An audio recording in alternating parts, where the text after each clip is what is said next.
no shortage of drama. One veteran defensive play caller had this to say about the KC QB.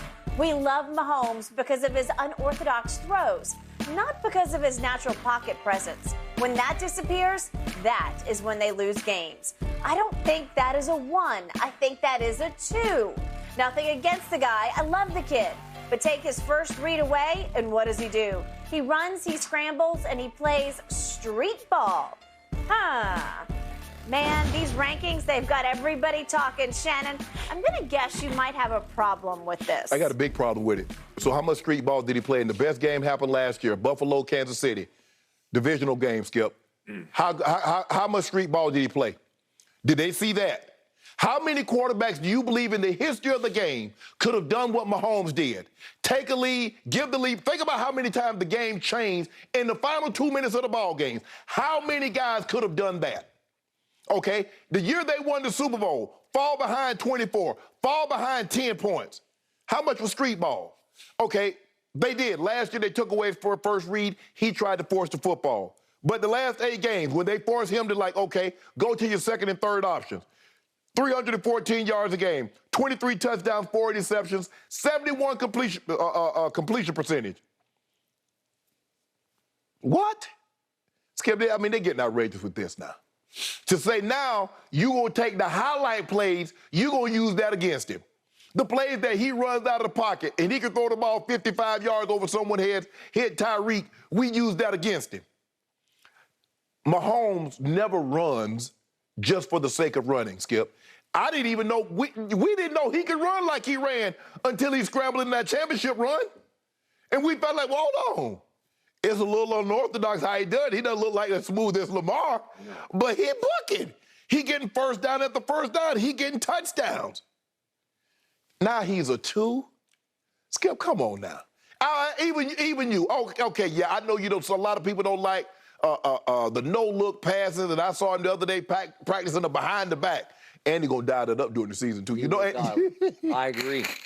There's a reason why he practices that, because Andy going to call a play where they swing the back out of the backfield, and my homeboy going to throw it behind his back. So in 4 starts, 1 late start as a rookie, he's 50-13. 4 conference championship games that he's played in, started. 4 Pro Bowls, and a Super Bowl MVP, and a regular season MVP. And the guy's not tier 1. I don't know what tier 1 is then. Well, there is no tier 1 quarterbacks. If Patrick Mahomes is not a tier 1 quarterback, there aren't any. Because although Aaron Rodgers has 4 MVPs, how many Super Bowls has he been to in the last 4 years? Mahomes has just equally as impressive. Yep. Equally as impressive. His record might be better than his. 4 conference championship games, same as Aaron. He's won 1, went to 2 Super Bowls. And he's a Super Bowl MVP. I will give you that. So this notion, come on, Skip. This is ridiculous. The man's now he's a street ball player. Now he's just, I just can't with these guys. They just go overboard. They make a point like, okay, yeah, you can take his first read away, you can have some success against him. But now to make it seem like that's all he does, that he just runs around the field, just runs sideline to sideline and just throw the ball over his head. Stop. Okay, I'm going to give you your first point, which is he's a flat-out 1 and always will be to me. And I'm not the biggest fan of my homeboy, but he ain't no 2. The arm is just too great. The athletic ability is too great. He played shortstop in high school. His father obviously pitched in the big leagues for a long time. But he's weirdly athletic because he gets a little heavy during the year, which is fine because you need the armor, cushion, the body armor. But when he gets rolling down the field, he can lumber. Yeah. And he's got some speed to him because he has athletic ability. So in the end, my issue is the crux of this issue is the only reason he's been overrated is that, as another one of this another anonymous quoter here, a defensive play caller said, if Mahomes has a quote-unquote flaw, I do not think he is the greatest at diagnosing. And I don't either. I've said that from the start. He has great feel for his weaponry, especially those two guys. And I do think he's going to miss Tyreek. And I'm fascinated to see how he and Andy figure out how to make it happen, make it work, make it explode with no Tyreek. Because the defensive play caller also says it's like they play NBA ISO ball and they just try to get enough space for one matchup on Kelsey or one matchup on Tyreek where they will just beat your brains out with whoever is getting singled or just flat out getting open. Right.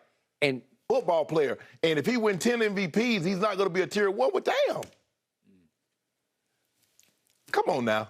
Like I said, I think sometimes guys be trying to make a point, and you don't realize that when you're making a point, you sound ridiculous.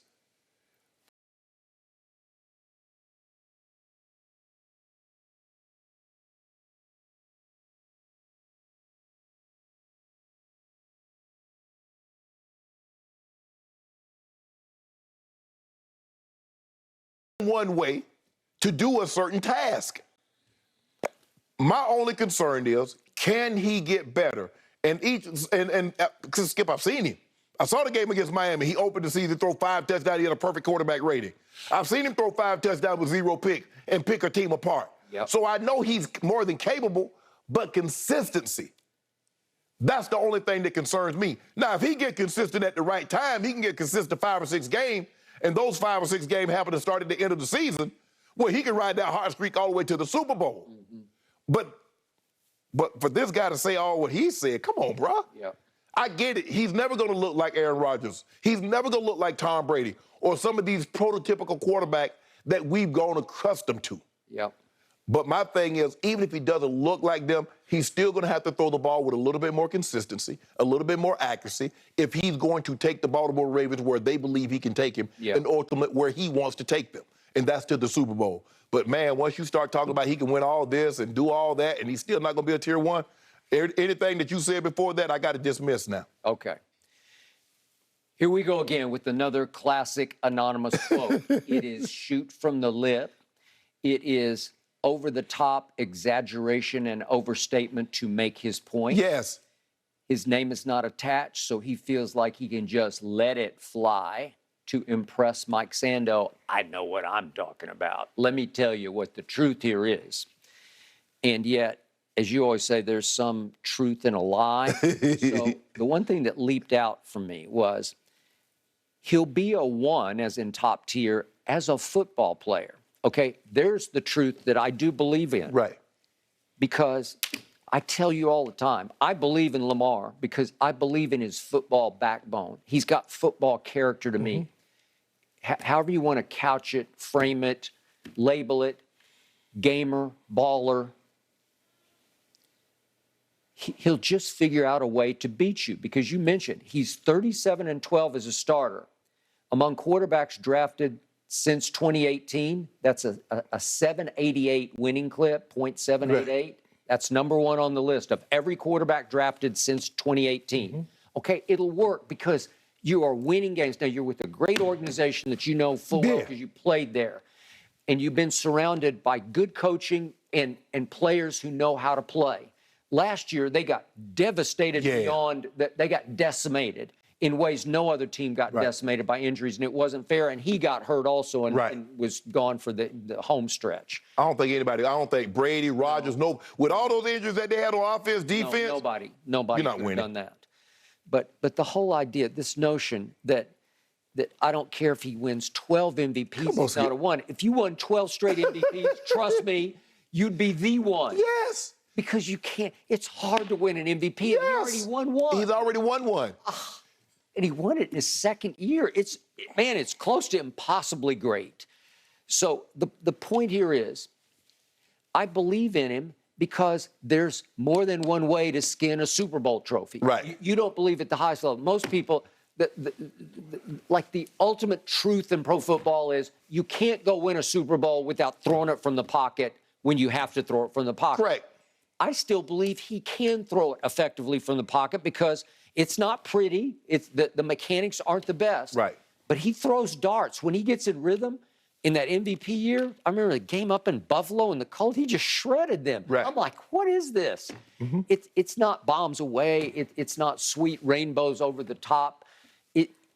It's dart throwing. it's effective. Obviously, it's made so much better by the fact that if he does escape on you, he's going to hurt you badly. Exactly. And there are all kinds of quotes in this article about, we spend the whole offseason asking people, how do we stop that? Because if you don't, Right. he will literally run you out of the building. But he can also, thanks with the compliment of the legs, he can throw you out of the building too. That's just me. I think he can go win a Super Bowl because some guys are just made of whatever the right stuff is. Whatever he's got burning inside of him, Edelman had burning inside of him, and Amendola had. It's just some, as you know, you just said, the Hall of Fame it's full of people who weren't drafted in the first round because it's what was burning inside them. I don't know what it is. You were a 7th-round draft choice. Okay, what is it? There's some X factor that the greatest drafters in the history of the NFL draft, they can't find it. They can't recognize it. It reveals itself to them over time, maybe in training camp, the first training camp. That's Sharp. That Sharp can play. And then they're like, oh, well, we missed him. We might need to go back and reevaluate. Well, you just looked at where he's from an HBCU. He wasn't the fast. He didn't run 4.3, yada, yada, yada. And y'all didn't give him the same look that you'd have given a guy from the University of Michigan or the University of Miami. And I think the thing is with Lamar is that, you know, Skip, when you watch him and you watch the game against Indy last year on television, you're like, dude, just bottle that. Or you watch him against Kansas City. Just bottle that. That's it. No more. I got you. No more. Did you anything? No more than that. What you just did against Indy and what you did against Kansas City. Just keep that. I get you on the consistency. It comes and it goes. Yes. And it's scary. And I'm sure it's scaring the unholy hell out of the Ravens right now because they're looking at a beyond Kyler deal. They're looking at an Aaron type deal for this guy. I'm betting on this guy. I told you he's better than Kyler is. I've seen enough. He's a little better than Kyler. He deserves to make a little more money than Kyler. Right. I'm pretty sure he's a little more dedicated to the process than Kyler is. Okay? So these things are just so, they're so damaging to his reputation, these anonymous quotes. They can be enlightening, and there's some truth in there. Right. But I do love the fact that he went so far as he's a one as a football player. Okay, well, I can bottle that. Right. I can win with that. That's just me. But I tend to like guys who are a little out of the box, just a little bit. I like Jalen Hurts. You don't. I like Tebow. You didn't. Right. Those kind of guys, there's something that's burning inside them. They'll figure it out. Right. Can they win a Super Bowl? Well, no, none of them. We've seen Trent Dilfer win the Super Bowl with your defense. Right. Because at the end of the day, Skip, if you go back and you look at the Super Bowl the last couple of years, now obviously the Tampa situation was a little different. Yeah. But it's going to come down to a drive because the teams are too evenly matched late in the ball game, and it came down to a drive. The Rams, Matthew Stafford had to make a no-look throw. He made him no-look throw. And so it's going to come down. If you look at Brady, you mentioned Brady, 6-game winning drive.